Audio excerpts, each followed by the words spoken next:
Voy a presentar ahora al doctor Daniel Pastor, catedrático de Derecho Penal y Procesal Penal y secretario de Investigación de la Facultad de Derecho de la Universidad de Buenos Aires. Es codirector del Laboratorio de Innovación e Inteligencia Artificial de la misma Facultad de Derecho de Buenos Aires. Codirector del Instituto de Neurociencias y Derecho de la Fundación INECO. Es autor y o editor de más de una docena de libros y de unos 50 trabajos de su especialidad. En su tarea científica, además de ser abogado en ejercicio de la profesión, los temas centrales son derecho penal internacional y derechos humanos, aceleración del proceso y prescripción penal, prisión preventiva, sistema penal y neurociencias, independencia judicial, reforma de la justicia, epistemología del proceso judicial del imputado, tecnología legal, entre otros temas. Estamos en tema, como ustedes pueden ver. Gracias. Doctor Pastor.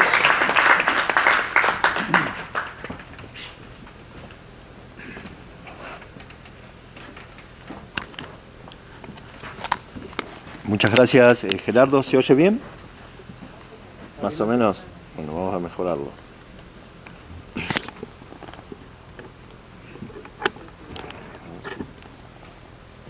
¿Ahora mejor? Sí, gracias. Muy bien. Ante todo, agradezco mucho al profesor doctor Guillermo Lustó por esta magnífica oportunidad, este privilegio de poder hablar esta tarde frente a ustedes. Agradezco también al Instituto Interamericano para la Democracia, en la persona de su director ejecutivo, el profesor Carlos Sánchez Berzaín. Y agradezco también a los colegas que me acompañan en el panel. Voy a hablar, vinculado a estos temas, de el estado actual de crisis del Poder Judicial en la República Argentina, limitándome a la jurisdicción penal, que es mi especialidad, de una práctica que se conoce como derecho penal del enemigo. Esta es una fórmula que sintetiza el sometimiento de ciertas personas al poder de castigar del Estado sin respeto por sus derechos fundamentales y sus garantías constitucionales. Un poco lo que ya nos ha hablado el profesor Rosler, y Gerardo Ibáñez después nos va a dar ejemplos muy concretos de cómo funciona esto en la actualidad argentina del siglo XXI. Pero viene de antiguo, ¿no? Es una historia muy antigua. Quienes conocen las lecciones del pasado ya saben que éstas enseñan el permanente recurso que ha tenido el poder en general de utilizar al derecho penal como un arma poderosa para destruir a los rivales, especialmente los políticos. No quiero meterme mucho con el delito político, porque también es otro tema del profesor Rosler.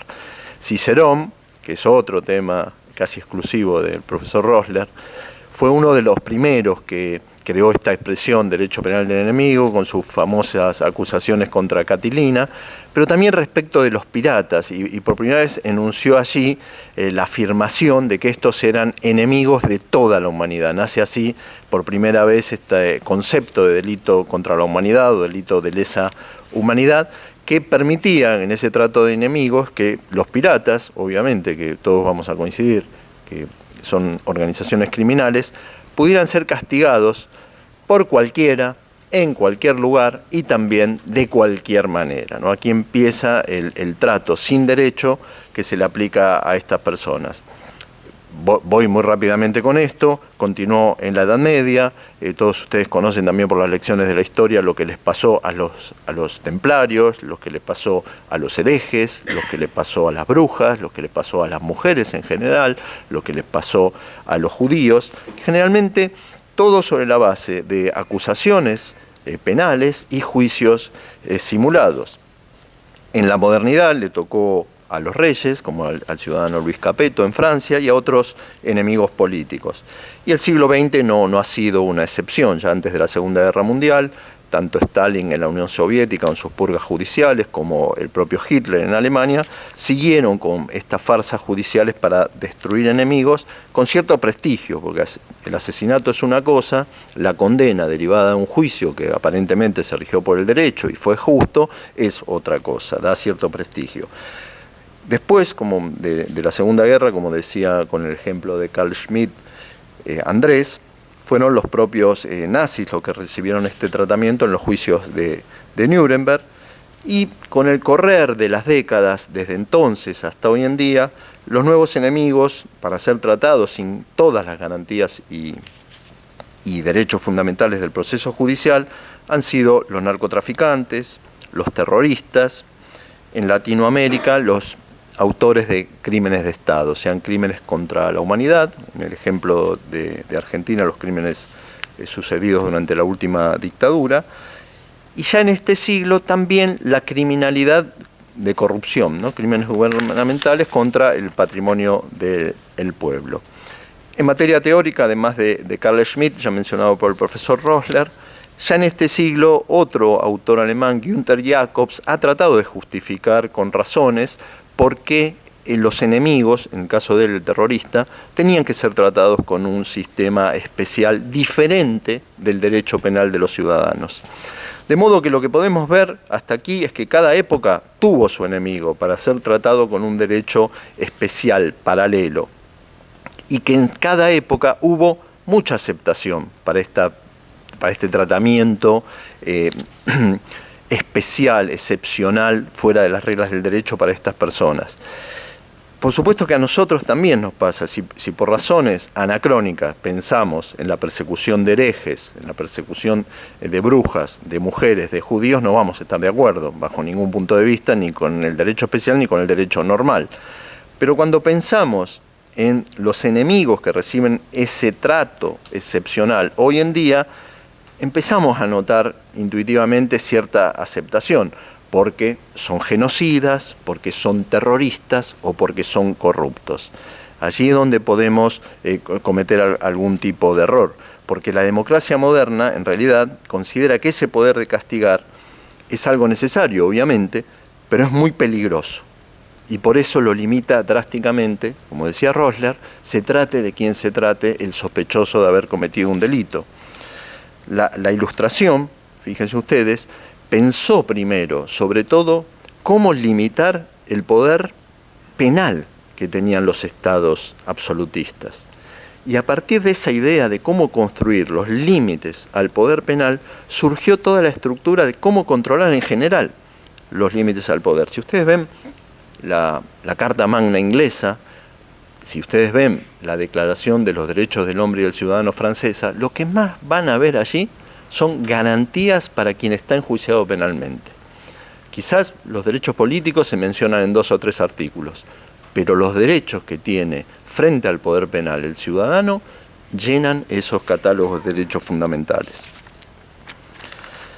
Hay, por ejemplo, una relectura al respecto de Montesquieu hecha por un profesor de filosofía del derecho italiano, Dario Hipólito, sobre los problemas penales, que se llama precisamente el poder de castigar y el espíritu del garantismo, que es una actualización del pensamiento garantista de Montesquieu, que señala esta idea, que al luchar el pensamiento ilustrado para proteger la libertad de las personas frente a las acusaciones penales, estaba protegiendo la libertad de las personas frente a todo acto de poder. Porque la libertad es la base de nuestra democracia, es el vehículo que nos permite gozar de todos los demás derechos, desde la propiedad a la felicidad. Sin libertad esto no es posible, no podemos desarrollarnos, no podemos conseguir el bienestar si no somos libres, y sin libertad tampoco tenemos democracia. Por eso es el principal bien de las personas a tutelar. Y la libertad nunca se ve más restringida que con las acusaciones penales, especialmente cuando son sometidas a juicios arbitrarios y abusivos.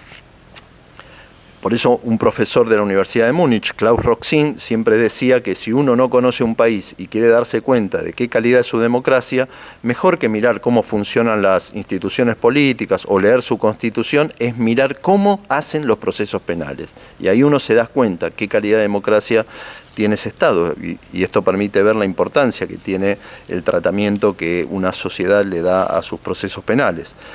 Porque el poder de castigar no es solo peligroso, como la energía nuclear, por las consecuencias que aplica, sino porque lo aplicamos seres humanos.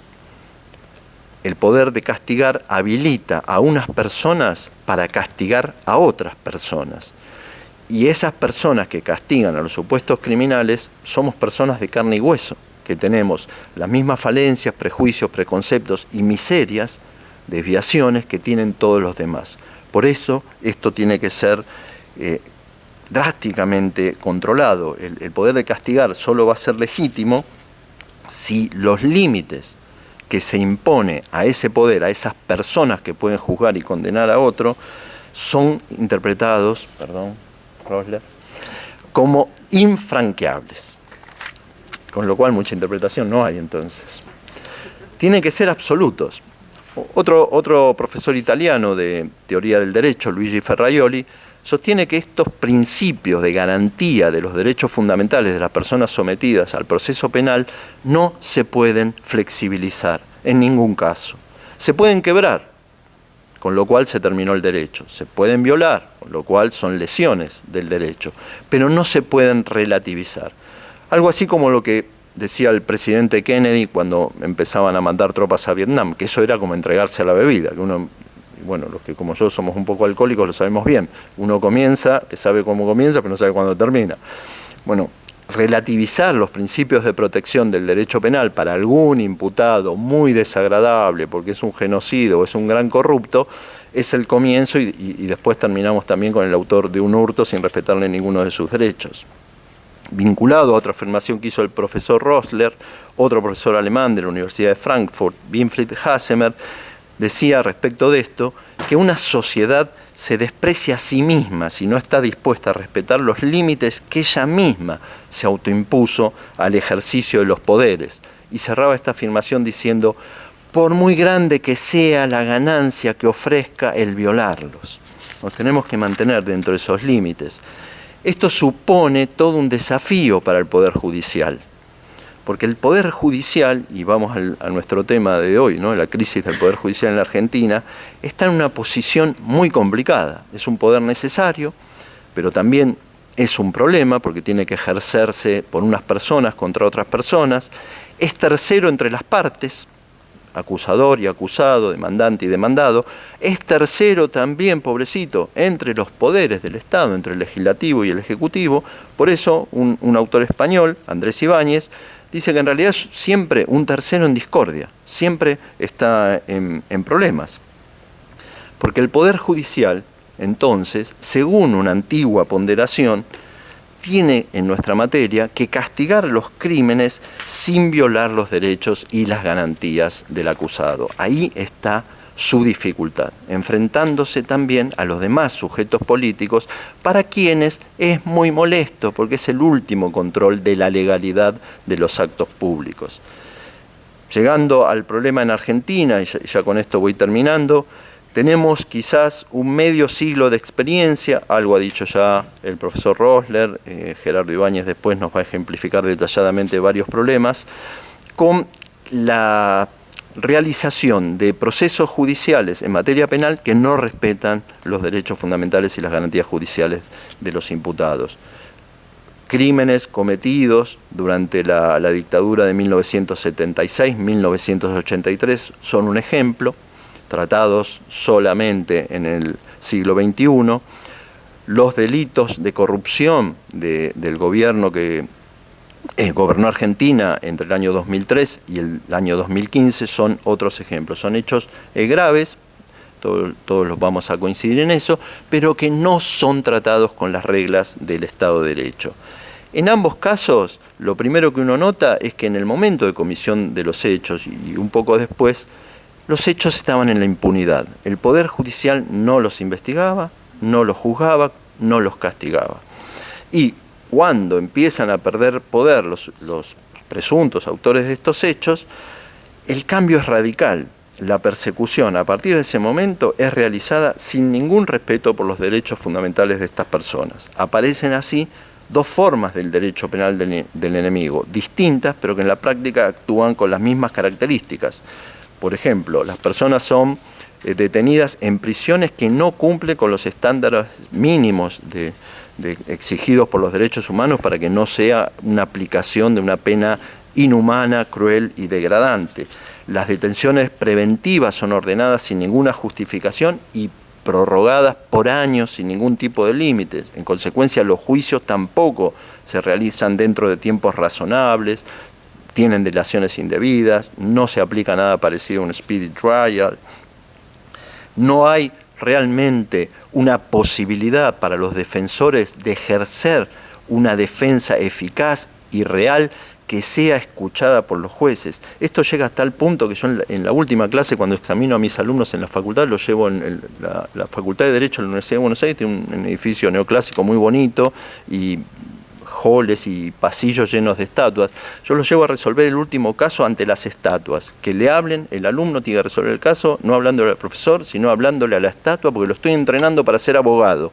Y el día que salga y le hable a los jueces, le van a dar la misma atención a lo que diga como aplicación del derecho y las pruebas de los casos. Es tragicómico, pero es real. Bueno, las imputaciones son expresisas y se terminan dictando, obviamente, condenas sin pruebas que tampoco en la etapa de recurso reciben las quejas de los abogados por los tribunales superiores, ningún tipo de atención. Por lo tanto, como les decía, cambia el enemigo, pero no el derecho penal del enemigo. Tal vez un gobierno que hoy está terminando posiblemente su gestión lo sufra en el futuro. Esta es la parte, digamos, negativa. La parte positiva es que creo que podemos estar viviendo lo que se llama un momento Beccaria, ¿no? Beccaria fue, de alguna manera, el fundador del derecho penal garantista en la segunda mitad del siglo XVIII, con su pequeñísimo pero maravilloso libro de los delitos y de las víctimas, que fundó un poco la ilustración penal, la necesidad de establecer estos límites drásticos al poder de castigar del Estado. Hoy podemos estar, de alguna manera, en una situación parecida, de la cual podemos salir si se produce una regeneración a partir de esas ideas de la cultura democrática, no tanto de las normas, sino que las personas comiencen a comportarse en el ejercicio del poder, especialmente en el ejercicio del poder punitivo, pero no solo jueces y fiscales, respetando esos límites que tiene que tener el derecho punitivo, para que el Poder Judicial se coloque otra vez en una posición de tercero realmente independiente de los demás poderes, incluso los que no son públicos, e imparcial respecto de las partes que están litigando en el juicio, sometido solo, nada más sencillo que eso, a la ley y a la prueba. Se habla hoy ya en el mundo, por eso, de una nueva ilustración, la necesidad de una nueva ilustración. Por ejemplo, hay una obra que tiene ese nombre, Nueva Ilustración Radical, de una profesora de filosofía de la Universidad de Zaragoza, Marina Garcés. Es un pequeño libro también, quizás como el de Beccaria, pero muy interesante, de estos años. Y para esto, lo que se necesita, para esta regeneración, como les decía, es que todas las fuerzas sociales abandonen la utilización del poder de castigar como una herramienta de la lucha política y también de la lucha de los negocios, para reservarla exclusivamente para la decisión de esas controversias conforme a la legislación y a las pruebas, fuera de toda influencia respecto de los partidos políticos, de las empresas y especialmente de los medios de comunicación masiva. Muchísimas gracias por su atención.